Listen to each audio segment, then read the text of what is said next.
रघुकुल रीति सदा चली आई, प्राण जाए पर वचन न जाए।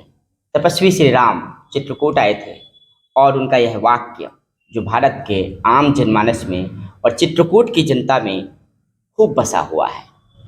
एक ऐसा ही वादा जवाहरलाल सोनी ने नगर की जनता से पिछले दिनों किया था, तरोहा में शमशान घाट बनवाने का और एक मंदिर का जीर्णोद्धार करने का। उसका काम शुरू हो चुका है और जब इस प्रकार की राजनीति सामने आती है तो अच्छा भी लगता है। ये एक राजनीति की एक बेहतर शुरुआत है। इसके लिए मैं व्यक्तिगत रूप से भी इन्हें बधाई देना चाहूँगा। स्वागत है आपका फुल स्टॉप में।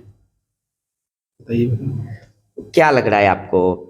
आपने एक वादा तो पूरा कर दिया, काम वहाँ शुरू करा दिया है बड़ी तेजी से। क्या इतना तेज काम कैसे किया आपने? तो मैंने वादा किया था कि समय सीमा से मैं अपना काम पूरा करूंगा।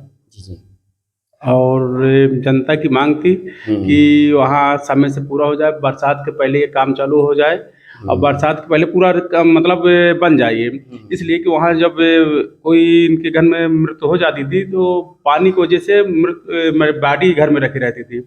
उसके पहले मैं संकल्प लिया कि ये बरसात के पहले मैं उसका पूरा कर और दूंगा। आपने संकल्प पूरा भी कर दिया, लेकिन जब आपने कहा था तो लोगों को भरोसा कम हो रहा था। लोग कह रहे थे शायद ये चुनावी होगा, ऐसे ही बोल रहे हैं, लेकिन आपने करके दिखा दिया। जो बोल रहे तो बोलने दो, उनसे कोई फर्क नहीं पड़ता। मैं इसके पूर्व में भी अपनी 1 बीघा दान दिया हूँ जमीन। अच्छा। नवरात्रि में मैं भरी पीस कमेटी में एसडीएम साहब महोदय के सामने, डीएम साहब के महोदय के सामने, सीओ महोदय के सामने कि मैं ये अब कच्ची सानी मेरी 4 बीघा जमीन है, उसमें 1 बीघा मैं अपनी दान दे चुका हूँ जमीन कि आप यहाँ कुंड बनवा के मूर्ति विसर्जन यहाँ कराइए, ना कि गंदे तालाब में। नगर के लिए मैं वो भी सुविधा दिया। तो मतलब एक दानी स्वभाव आपका है। हमारी तो परंपरा रही है दान की। राजा हरिश्चंद्र हो, कोई भी कर्ण हो, बहुत दान की ऐसी परंपरा रही है। भारत का अपनी एक संस्कृति है, परंपरा है। तो आपको क्या लगता है, अब जब आरक्षण आ गया है, नगर में ओबीसी महिला में सीट आरक्षित हो चुकी है, तो अब क्या आगे आप चुनाव लड़ेंगे? कौन चुनाव लड़ेगा? देखिए, सीट तो महिला आई है, स्वाभाविक है। हम अपने घर के महिलाओं की लड़ाएंगे, इसलिए लड़ाएंगे कि जनता की मांग है कि जवाहर जी अपने घर के सदस्यों को, औरतों को लड़ाइए, चुनाव मैदान में उतारिए।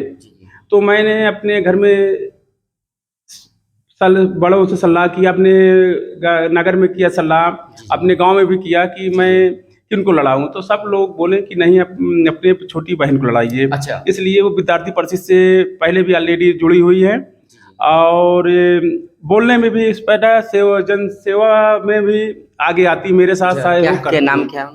निशी सोनी। अच्छा, तो यही आपकी बहन है, आप आई थी यहाँ पर। स्वागत है आपका फुल स्टॉप में। तो आपको चुनाव लड़ाया जा रहा है और नगर की मांग है। क्या लगता है आपको, क्या कहेंगी नगर की जनता से?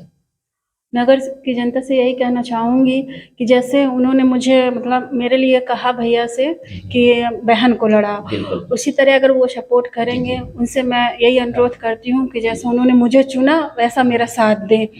और अगर ये साथ दिए तो मैं पूरी तरह से कोशिश करूँगी कि अच्छा, तो आप भारतीय जनता पार्टी में आगे दावेदारी करेंगे या निर्दलीय?